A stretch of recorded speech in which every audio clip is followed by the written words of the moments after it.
প্রথমবারের মতো Dhaka metropolitan police সদর দপ্তরে পরিদর্শনে গেছেন স্বরাষ্ট্রমন্ত্রী সালাউদ্দিন আহমেদ। এ নিয়ে আরও জানাতে ডিএমপি হেডকোয়ার্টার্স থেকে যুক্ত হচ্ছেন রাজু আহমেদ। রাজু, জানাবেন স্বরাষ্ট্রমন্ত্রী পুলিশ সদর দপ্তর পরিদর্শন শেষে বৈঠকে বসেছেন কিনা, আর সবশেষ কি তথ্য রয়েছে আপনার কাছে?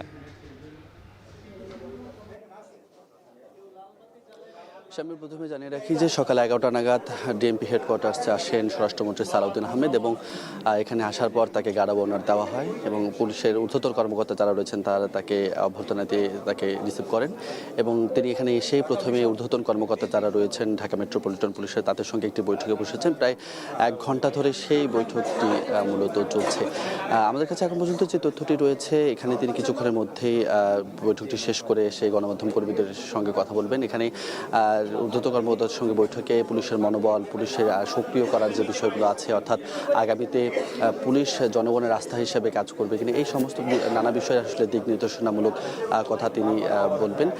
এবং এখানে যাতে পুলিশ, যেহেতু জুলাই আন্দোলনের পর পুলিশের মনোবল ফিরে আসাটা সবথেকে গুরুত্বপূর্ণ ছিল এবং সাম্প্রতিক সময়ে নানাবিধ ঘটনা ঘটেছে পুলিশের বিভিন্ন কার্যক্রম নিয়ে, এই যে ঘটনাগুলো রয়েছে সাম্প্রতিক বিষয়গুলো নিয়ে তিনি আলোচনা করবেন এবং আগামীতে পুলিশ যাতে সক্রিয়ভাবে কাজ করে এবং মনোবল ফিরে আসে বা যে ধরনের ব্যবস্থা নেওয়া দরকার আসলে সেই বিষয়গুলো নিয়ে দিক নির্দেশনামূলক বক্তব্য তিনি সেখানে রাখতে পারেন বলে কিন্তু আমরা এখন পর্যন্ত জানতে পেরেছি।